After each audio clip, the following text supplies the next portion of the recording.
Aloha, everyone, and welcome to Asia Pacific Dance Festival's Moving Forward project, a conversation with participants in the festival from years past. We'll be hosting a different participant each month through November, and we hope to see you back for all of our broadcasts. My name is Tim Slaughter. I'm the director of the festival. I'd like to take a moment and thank our sponsors, the Hawaii State Foundation on Culture and the Arts, the National Endowment for the Arts, the East-West Center, the University of Hawaii, and our friends of the Asia Pacific Dance Festival. You too can become a friend of APDF. Just check the chat function for the website to become a friend. Now I'd like to introduce this evening's host, Yuki Shiroma. Yuki is co-founder and artistic director of the mass theater company Monkey Waterfall. Yuki is a dancer, choreographer, and recipient of an Individual Artist Fellowship Award from the Hawaii State Foundation on Culture and the Arts. She's also a valuable member of the Asia Pacific Dance Festival Organizing Committee. Take it away, Yuki. Thank you, Tim. Very, very honored. Thank you for having me host tonight. This is very special for me. Very honored, very happy to be introducing Michael Lanakila Casupang, who I've known for many, many years. I think we were hired at the same time at Mid-Pacific Institute in 1987. He was hired to teach choir, and I was hired to teach dance in the soon-to-be-created Mid-Pacific School of the Arts. So Lanakila was our resident hula instructor for the Asia Pacific Festival in 2015. And so happy to have him here. I want to tell you a little bit about him. Kind of brag a little bit, Lanakila. After he was hired at Mid-Pacific to teach choir, a year later, he joined the dance program and started the school Hālau, the Mid-Pacific Hālau, called Pupuka'i I Ke Alo o Nā Pua. And they have traveled internationally, won numerous awards, and performed to much acclaim. In 1995, under the guidance of his kumu hula, Robert Casimiro, Lanakila became a kumu hula.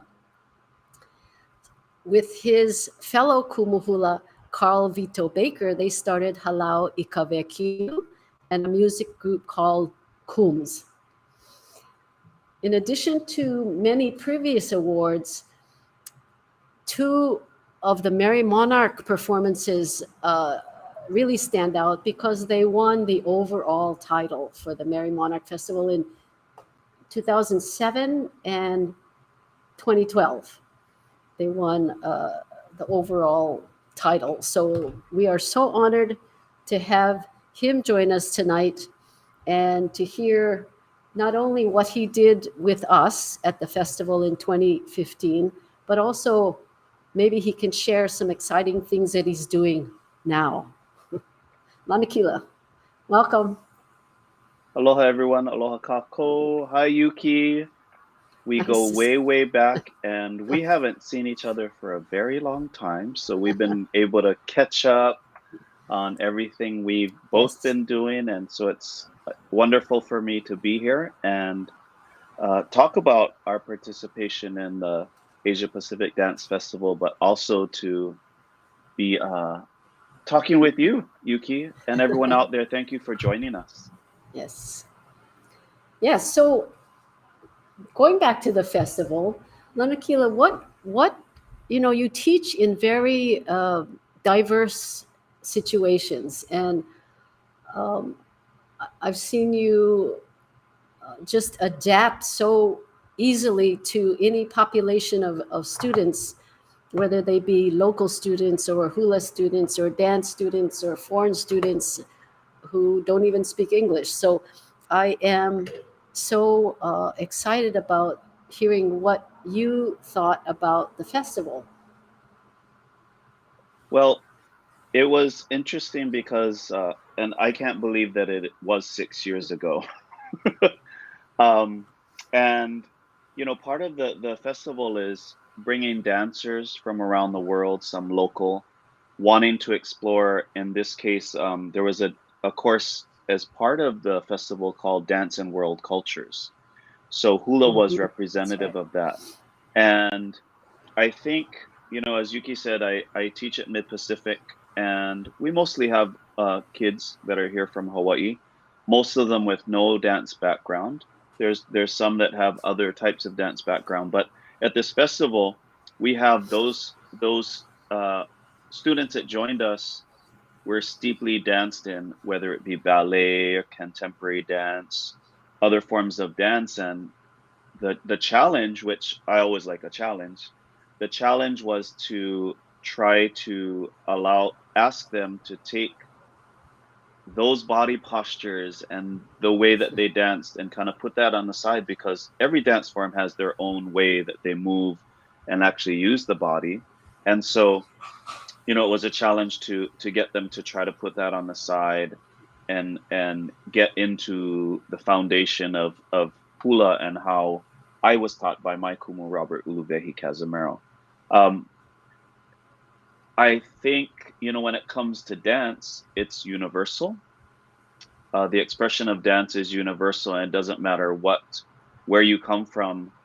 What I did with our students was to teach them a song, teach them the basics first, but teach them a song where they could actually come and see what this song is truly about. And it was a song that was written for where our Hālau is, in Punch Bowl near Pauoa, near Pu'ovaina, which is the Hawaiian name for Punch Bowl. And our property is called Keonaunalani. So the song that was written for the place, we studied it first, taught them a little bit about the language, the history of the mele, the song itself, and then brought them here. And they actually got to dance here on our pa hula, or our hula stage here.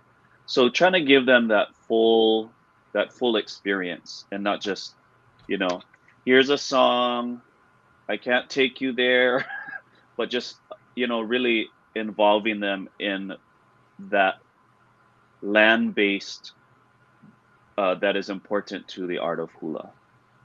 Yeah. And that makes it all more meaningful. Yeah. But the way you approach your teaching of even history or language is very unique. And you came in with talking about fashion, right? I think that's a great way to get into the same kinds of information, but in different ways for students.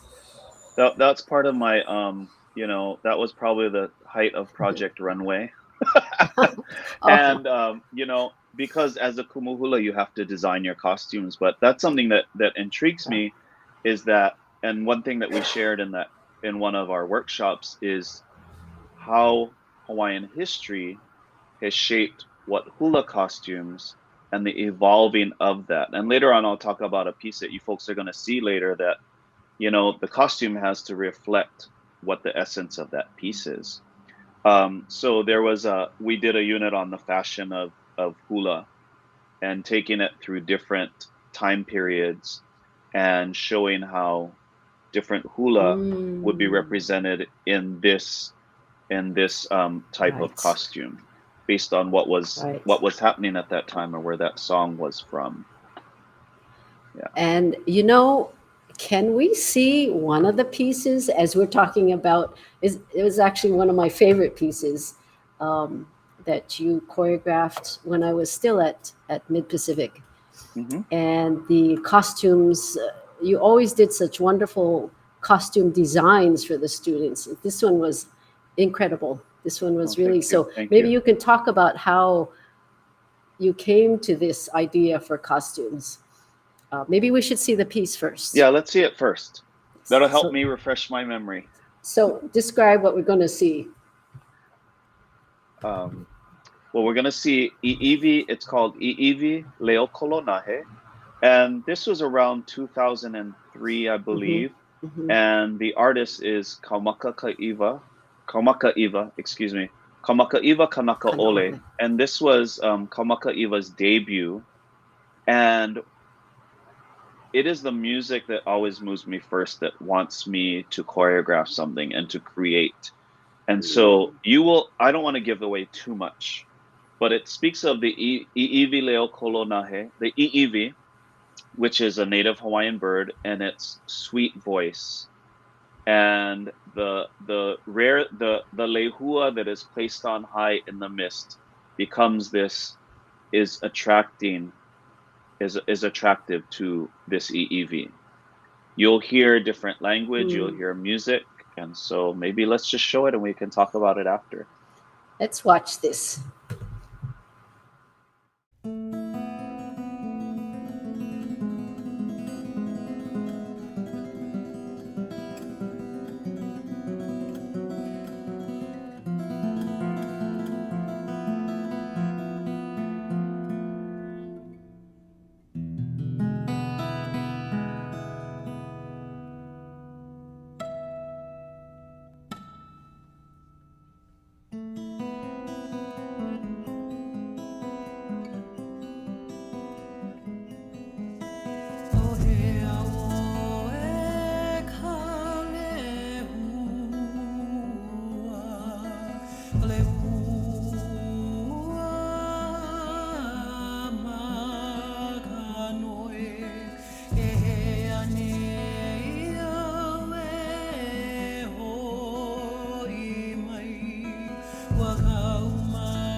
So,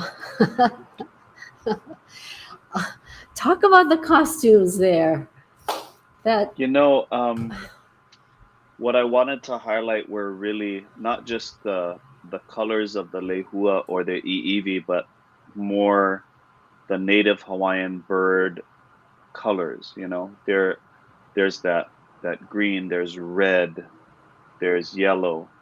And just behind the scenes, and it's basically just a black dress, so that what is going to be highlighted is the movement of that chiffon, you know, and the lightness of it, and to suggest that lightness of the birds, but without getting too literal.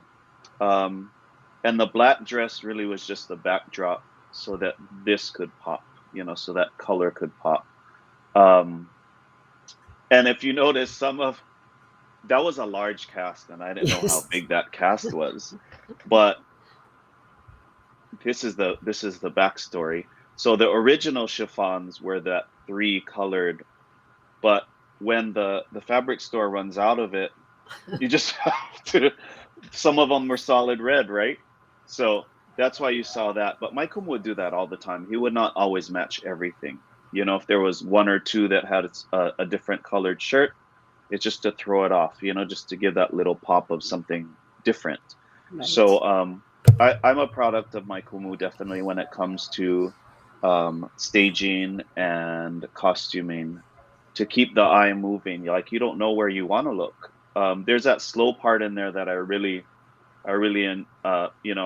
liked when I did that, is because it then takes you into almost a dream state when everything is moving slowly, and it makes the fast stuff, it Hmm. highlights that when you have that duality there, so that kind of variety is what I mean. In the music, I mean, you heard Right, besame, right. for those who don't speak Spanish, that means kiss me. So there's definitely this love story in here, and there was that seduction, and that's what, really the character of that. And I'm glad that this was done pre-COVID, because it's, we can't, as hula dancers, sometimes we're like having to express with just the eyes, which is a great challenge, but to be able to see the entire face, and that expression is everything when it comes to dance, any type of dance. Yes. Yeah.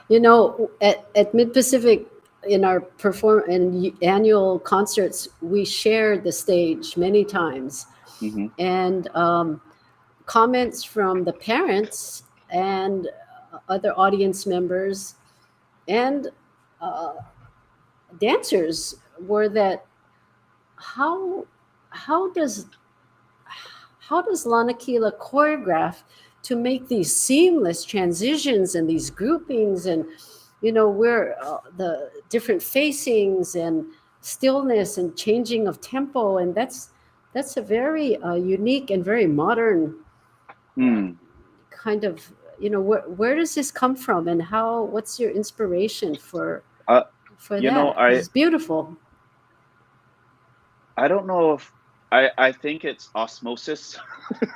I think it's been exposed to our kumu and the way he did things. Like, he would turn people to the diagonal, and then you got some people facing front, and it's just having that experience of this is what he did, and it. I wasn't ever taught it, you know, like in a class, or he's saying you got to do this. It was just that this is how we were trained, and so it's so natural to be able to do that. It's not just like, get on the stage, we're going to stay in three lines and we'll do the piece. Yes, that's for like the more traditional, that's more acceptable. But when a piece like Evian, I think most of what you're going to see is taking the traditional. We have to start with the traditional steps for sure in any dance form, but be able to go out of that and to create, for like the show is entitled, moving forward. In order to move your art forward, you still have to be able to create, and that's what my kumu taught us that well. He would say, and his kumu would say, take what I've given you and make it better, make it your own. And so that's what I've tried to do throughout everything that we do create. Yeah. Right. Well, but you have something special we were always jealous Oh, as choreographers, thinking, how come Lanakila can do this so beautifully? And not just the choreography, but your costume designs and everything. Thank you. The hair was just very classy piece that was. Thank you. Another question about choreography, do you go in with movements like this one? You started with the music that you enjoyed, and then you go into the movements on yourself and then present it to the dancers?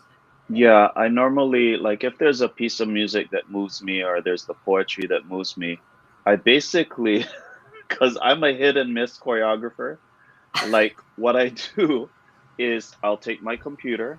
This is just what I do. I'll take my computer and I'll just set it up and I'll let it run. Because sometimes you come up with great stuff and sometimes you don't.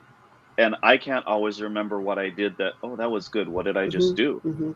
And so that record of it, and then of course you look at stuff like, that's not so good. Or when you put it on your students, then it really doesn't look good. So it's really it's a trial and error. Yes. It's even things that I've choreographed like say 20 years ago and I revisit it. I like to update it or sometimes I want to leave it like that because that was me then. You know, Right. and I think all of us as choreographers, our choreography evolves as we mature. Right. As we mature, our art also matures. You know, our choreography matures. Right. Yeah. Well, I want to look at another piece Okay. that you did in 2015, because this is also talking about moving forward. Okay. This is also a piece about your looking at tradition and making it modern. So you want a background first? Yeah. Should we talk about it first? Sure. A little bit? Well, Sure. and if there's people that I know out there, go ahead and laugh. If you know me, I do not surf. I grew up in the mainland, and chlorine pools were my place of water exercise. So when I came to Hawaii when I was 16, like the ocean didn't feel comfortable to me. Like it's so big.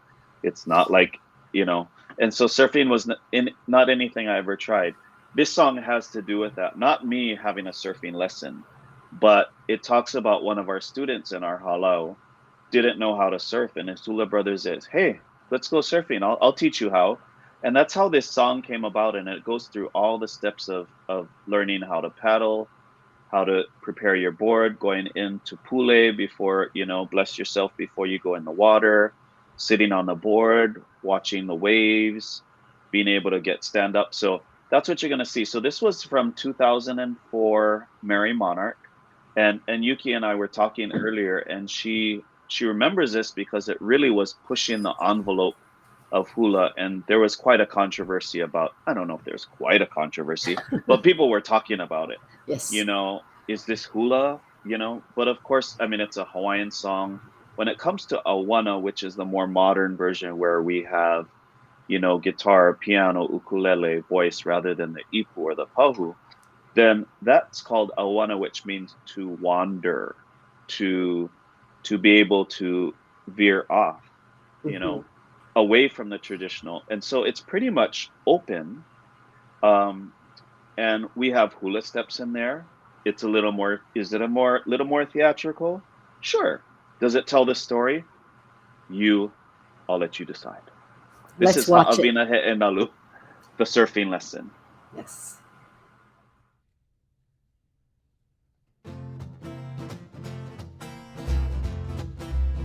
Ehele, ehele ka o Waikiki, e Ha'awina He'enalu kei, a kau kau no ia Ha'awina. Ehele no kākou, ia hana kahana kākou. O uli uli ka He'enalu, kāna haina e kau kanuhi, a moi ka aila pale na makari, hilali. ka papa he e nā Ke hoa, e aha e aha. Ho'o ka me ka pule ho'o po mai kai Anu I honu o ai a mai Ho'o moa I ho kākou I ka pā A koro I ka papa me ka makahi E ke hoa, e aha e. Loko a hali ki no pana lulu I ke maka I te kai la la la Uli koke I ke kino kiua I ka nā Mani, mani I ka pupu ai Ke hoa, Awa kolo me ka hano ke nei Mai la loa ua e kana Upe nei li ke mea Ai Ke he e naru e kākou. E ke hoa ai. I pipihia ai ka moa ko he e ana I ho ana mai ka tuka Hello, hello I ka papa me ka wawai Makania ka huli huli Ke hoa, e aha. Hallelujah, hello, he e nā No ka haawi no ke ia I te hoko ke anei Ai He e nā no kākou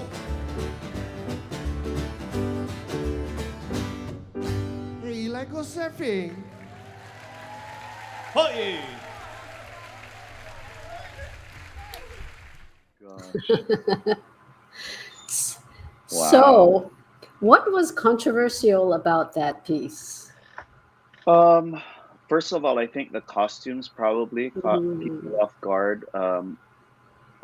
Because we were wearing a rash guard.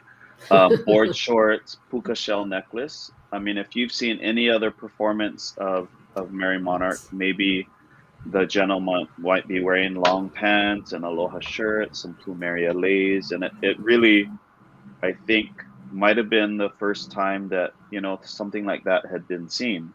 So of course people are going to talk, but that did win first place. So the judges thought it was great. They didn't see that there was a problem with it. Otherwise, it probably may not have placed. We were surprised for sure, pleasantly surprised. But I think it told the story, and hula is supposed to tell a story. And I'm sure all of you that watched that for the first time could tell what it was about and don't have to know the Hawaiian words, but you could see the movement, you could see what was happening throughout. So, that's our jobs, I believe, as choreographers and as teachers, is to, be able to tell a story with everything that we present. So, yeah, we enjoy that. That last part when the guy went under the wave, at the end, Yes. that wasn't in the original choreography, Oh. but I guess we put that in just for, that probably Just- may have got us penalized. Who knows? But Oh. for the show, you can do anything for a show, but when it comes to competition, you gotta certain parameters. But yeah, that's definitely a great memory for us, and to see it performed again.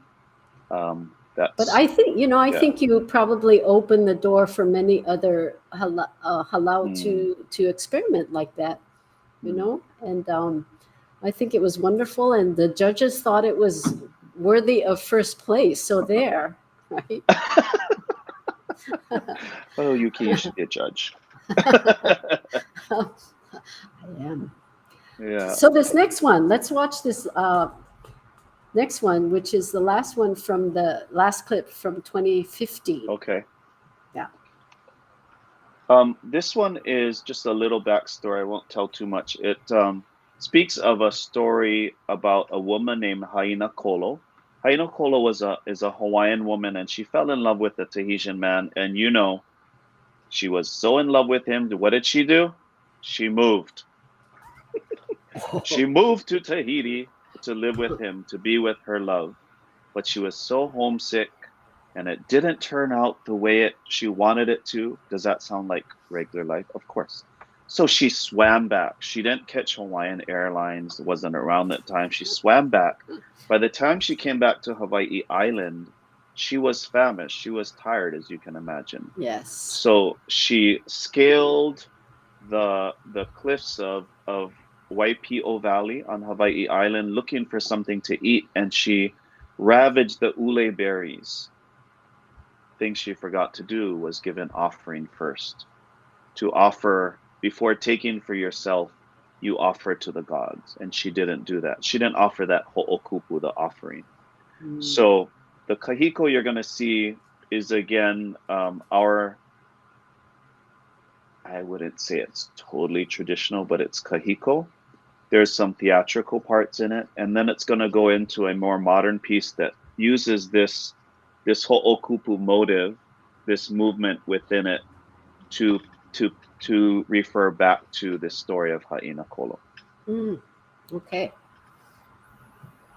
This story concerns the marriage of Haina Kolo to a king of Kukuluo Kahiki. She travels to far-off Kahiki with her husband, leaving her homeland. But as time progresses, he deserts her. In her despair, Haina Kolo swims back to Hawaii, and the first sight of land is Waipi'o Valley on Hawaii Island. Tired from swimming, she climbs the valley walls in search of food. She finds ule berries, but forgets the age-old tradition of offering a sacrifice, a ho'okupu, to the gods, and ate ravenously, trying to appease her own hunger. As punishment for her neglect, she loses all sense of reason and lived as a wild animal within Waipi'o Valley. Sometime later, her husband repented his neglect and came in search of his wife. All he found was a wild woman whom he recognized as his long-lost wife. After consulting with wise men and the gods, through proper offerings and ho'okupu, she was purged of her madness. The two of them moved back to Kahiki. Let us never forget to make proper offerings or a ho'okupu to show our gratitude.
Kamehameha no Lailoa.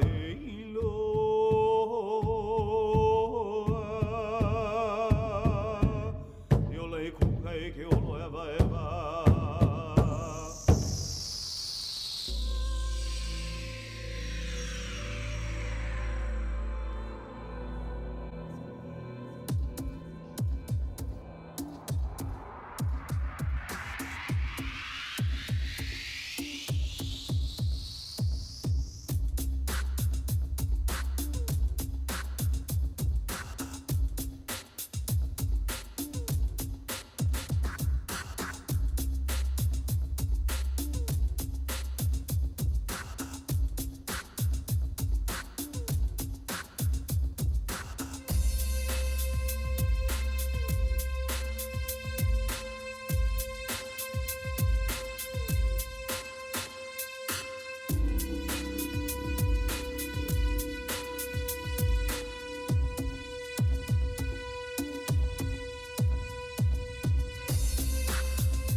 Iwaipi o makalana, kamakani kolonale, kamakani kolonale.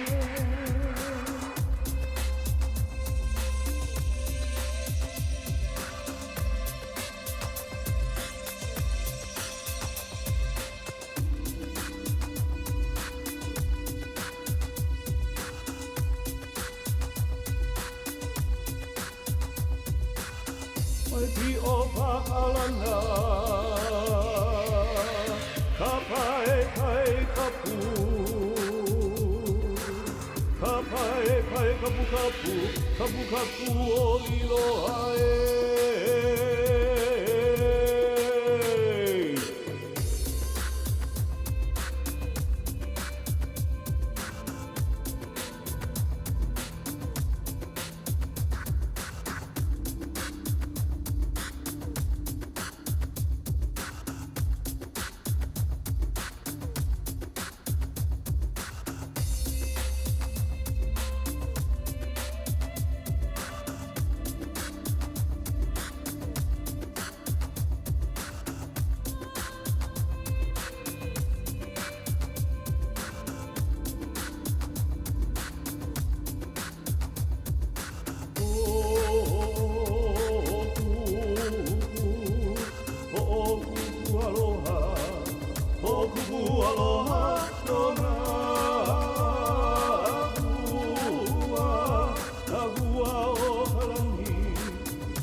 Oh Okay. gosh, I don't even remember doing these things.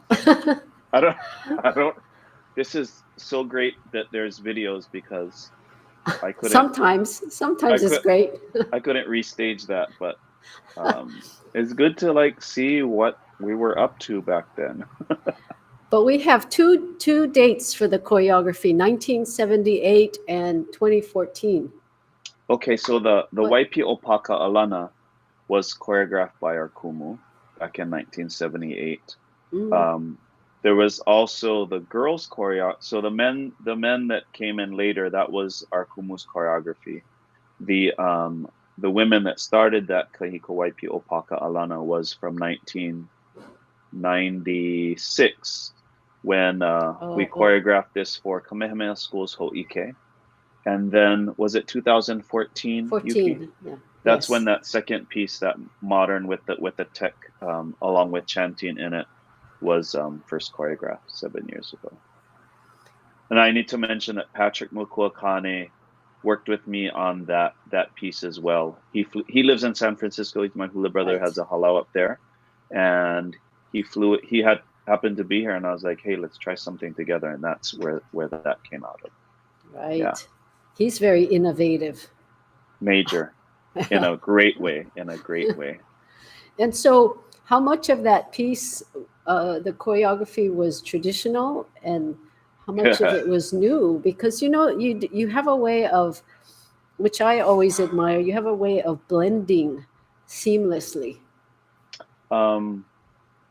It definitely has feet work that is, well, I would say that ho'okupu, the second part, is just my way of fulfilling that dancer that I always wanted to be, but was too shy when I was younger to go take dance classes. So I'm not trained, but I just dabble and I see things that I like, and I'll just try this. So yeah, it's my way of fulfilling that unfulfilled part of my life when I was younger. I don't know. You used to come running through the studio, our studios, leaping across the floor. Oh And the goodness! students then would say, "Isn't that the hula teacher?" just to shake them up a bit. Okay, so now I want to see what you're doing now, because this is many, many, many years later. Well, 6 Mhm. years later. Feels like a Okay. long time. Feels like a long time because last year was 5 years long, I think. Yeah, it was. Now we're into the so- 10th year. Yes. So talk about this, what we're going to see, this Okay. clip here from 2021. So 2021, everything that you're going to see right now was from this past show that we did on May 1st. It was called Wēkiu Aloha. And during, I would say 1 year prior, we had been on Zoom teaching our students for a very long time until, gosh, it might have been, I don't remember when things open up, and I can't remember when that was, but we were teaching everybody on Zoom, trying to figure out how to teach them. And so, like, every dance teacher has learned how to Zoom, has learned how to like upload videos, just to be able to get them to figure out another way to keep them engaged, because we know that coming to Hālau is as much cultural as it is social, and for the nurturing of the person to be around people that enjoy the same, the same art of hula. So we couldn't just like, okay, we'll wait till we can be in person. We'll see you in like a year or two. We have to keep going. Right. We have to keep dancing, because if we stop dancing, then what happens to our art form? And so we always have to adapt. We have to be flexible. And so these pieces most of them were taught on Zoom. There were this first piece that is a tribute to Mauna Kea. August 2019, of course, was when TMT and Mauna Kea were having, there were issues there about the sacredness of the mountain, the progress of science, and where do we draw the line. So there was a group of artists and composers that came up with a CD of songs to honor Mauna Kea, to honor Poliahu and all the deities that reside there, for Pu'u Hulu Hulu. And so this first one is a modern composition, He Mamoau, and followed by Live on My Hawaiʻi. Kind of, it's in English, and it basically says, thinking like years down, what if we don't have those waterfalls? Why don't we, if we don't have the oceans? What if we don't have this and that? What is Hawaii going to be like if we don't take care of those spaces and those places that are sacred to us?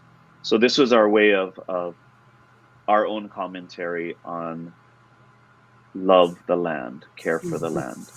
So you're going to see that it is shot in different locations. So our students in smaller groups went to places around the island of their choice. They practiced in smaller groups and they filmed it for themselves. And so on iPhones, like it's amazing what you can capture on an iPhone. And what I learned throughout this pandemic is I now got into film editing out of necessity. And I learned off of YouTube. So these are all edits. I wore another hat, and that's editing. And Live on My Hawaiʻi, the English one, is filmed on location at Mauna Lua Bay at the backyard of one of our students, Leilani Williams Solomon. And it was actually a few days after she had sold the property and she had to move. So this was like a beautiful way to like capture the essence of her home. And so, you know, these video pieces that we are doing these days are so monumental in what they represent. And so, you know, I enjoy this type of virtual performances. I enjoy the editing and going out instead of having people come to us onto a stage.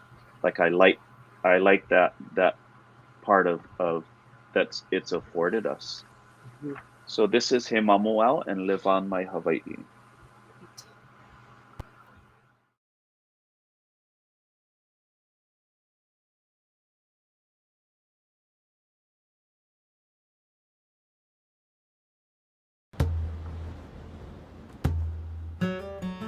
He mamoa no pu'uhululu I ka malua o maunga wakea Mauna ki e noho I ke kapu Kapu ke aloha na ki ai O Hālau ka mauna ke ai O pu'ua e ka mauna ke ai O Hālau ka mauna ke ai O pu'ua e ka mauna ke ai Ukia I mauna me ka lokahi Kahi hano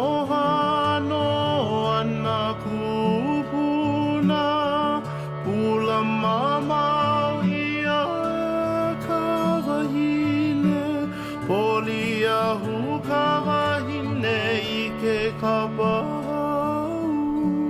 O wakea ke kane o papa Walinu ka wahine O wakea ke kane o papa Walinu ka wahine Ki lepa ka e ka makani E velo mau ana huhae o Waipuna lau ke aloha kanaka E o e mauna ke a huaina Hana uhoku he wahine Hana uhaloa he ali Hana uka mauna ke ai He keiki mauna na ke ai He keiki mauna na ke ai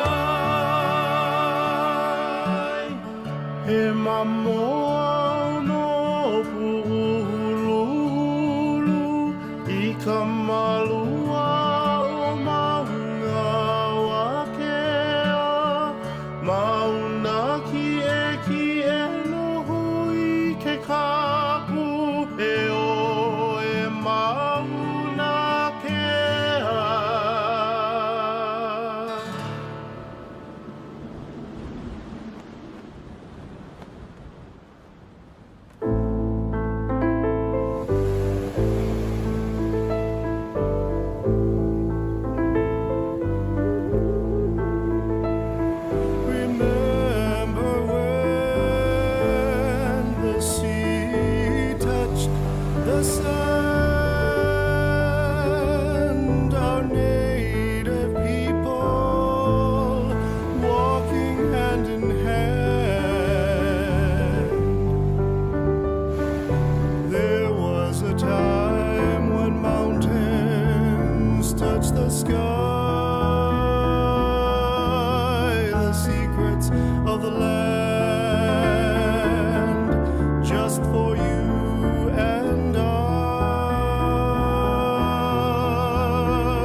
Right. Hey, we're back. And you know, the thing that the pandemic did is forced us to find different dancing spaces, right? Yes. And so that is wonderful how you were able to have your students do that. And I remember asking you, Lanakila, what did you learn over the pandemic? Did you learn how to bake bread or something? And you said, no, I learned how to edit video. So you learned well. Yeah. Yeah, thanks. And what I like about it is like the audience is so far reaching than anyone coming, you'd have to fly to Oahu to be able to see any of our performances or, wherever we are.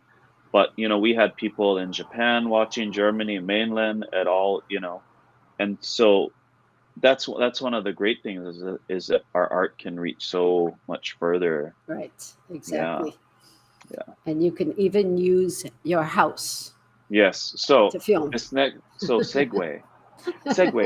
So this song is pretty traditional. It's not so out there. It's Awana, but it honors the Keni Keni Le. The composer is Kaipono Hale, who is our neighbor. He lives right down the street, and he wrote this song for his love for the Keni Keni, and this one is filmed at our house. And if you can imagine me on a ladder with my iPhone shooting down to the walkway that goes around our Hālau to the entrance. This is Leipua Keni Keni.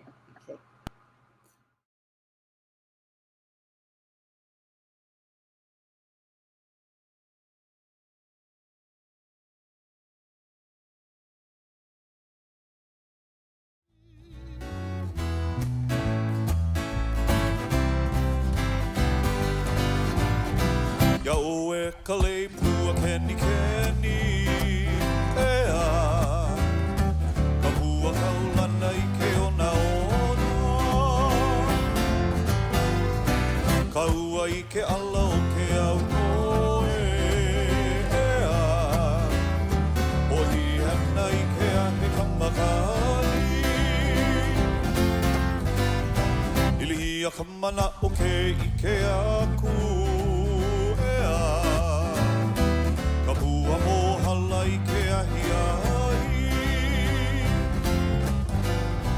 Pau aku uho me kau I ka hano ea Me ka waihilana o au ai o limu Puana ku umele ai lohe ia ea Aloha no ka le pua keni keni Pua keni keni Pua keni keni Yes. Hey, welcome to our home. Very creative, yes. And that's what you do, right? You don't have a big space. You just dance in a line on your lanai. Yeah. Love it.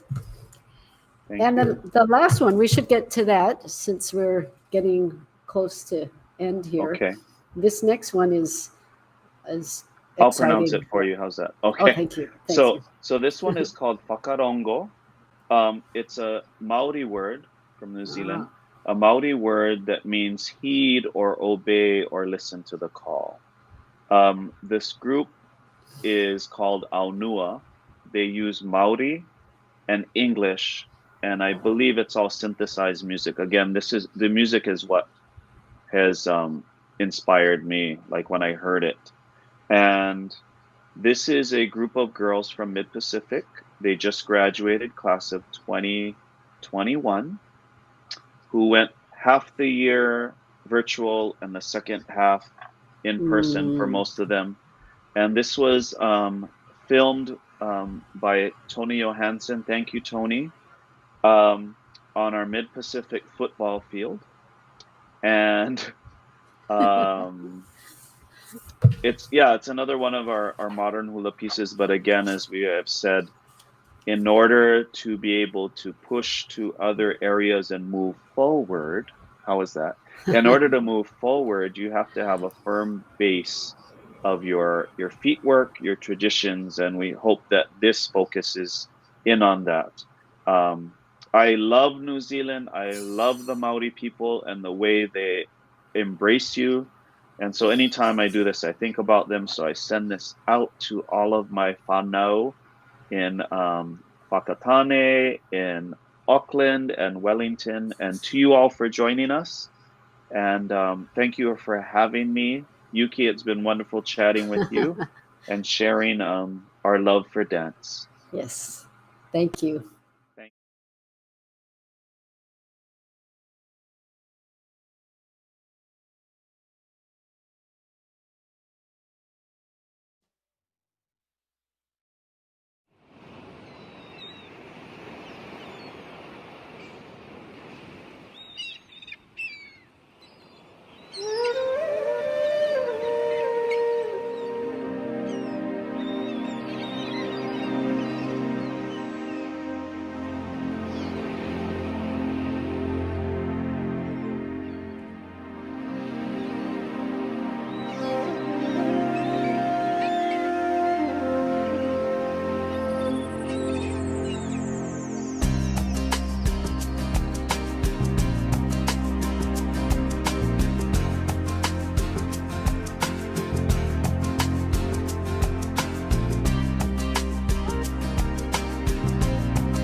Hear the waves as they gently kiss the shore.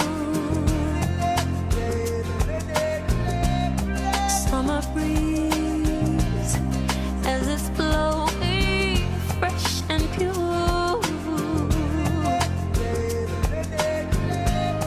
Cry of gulls as they soar out to the sea.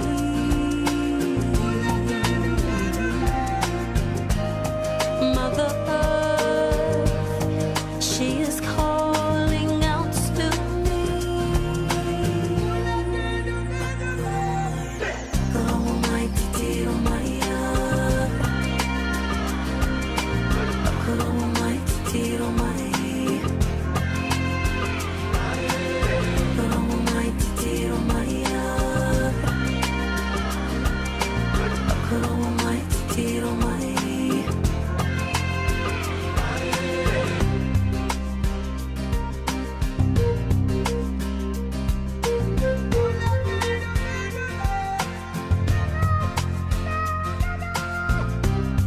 Hear the flow of a tranquil waterfall.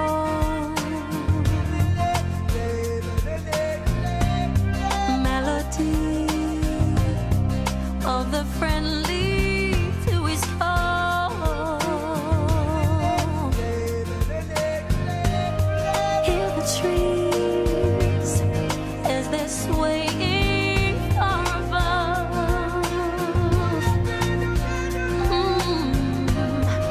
Nature's song, it's the sound of love. Oh my titiro Maria, oh my titiro Maria, oh my titiro Maria, oh my titiro Maria. Hear the trees as they're swaying far above.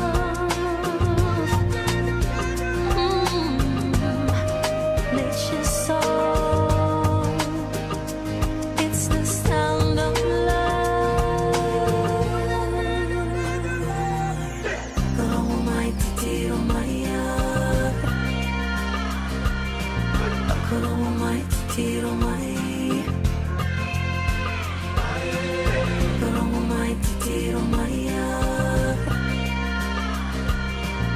Kolomo mai tiro mai. Kolomo mai tiro mai. Kolomo mai tiro mai.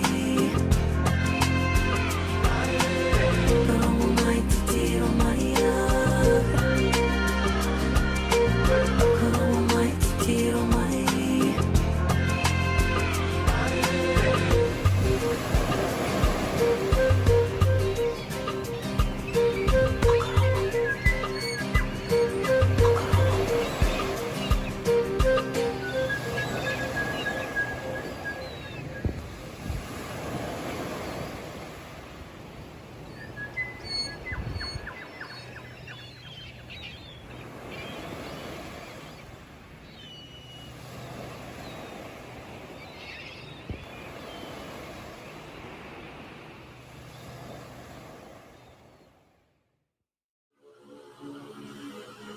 So had fun editing that, didn't you? Oh, that was fun. That was fun. And of course, we could never see that in a theater. Never. So there you never. go. You use the Yeah. technology well and the time. Thank you. So I think we've come to the end. I wish we could hang out and talk a little longer, but thank you again for everything, Lanakila, for sharing your insights and your recent work, and just how you are and how you teach, because that's been always magical to me to watch you teach and see the way you affect your students' lives, and how you keep them as part of the ohana for so long. So many of these dancers I've known as seventh graders, and now Yeah. you say they have children and going on grandchildren of their own. So Full so that's circle, full wonderful. circle. Yeah. Thank So you. I thank you for that, and we'll keep in touch for sure. Yes, it's been a pleasure being here, sharing with everybody and talking with you, my friend. It's been too long. So we will get together soon again to share. And before we leave, I have to say a little shout out to our sponsors, and that is the National Endowment of the Arts, the Hawaii State Foundation on Culture and the Arts, the East-West Center Arts Program, the University of Hawaii at Mānoa Outreach College, and all the people, everyone who supports what we do with dance throughout the Asia and Pacific regions. So please join us again November 5th, where the next moving forward will be with Moss Patterson of Atamira Dance Company. So thank you, Lanakila. It was wonderful to see you. Good night, Yes. everybody. Be safe, healthy. Aloha kako.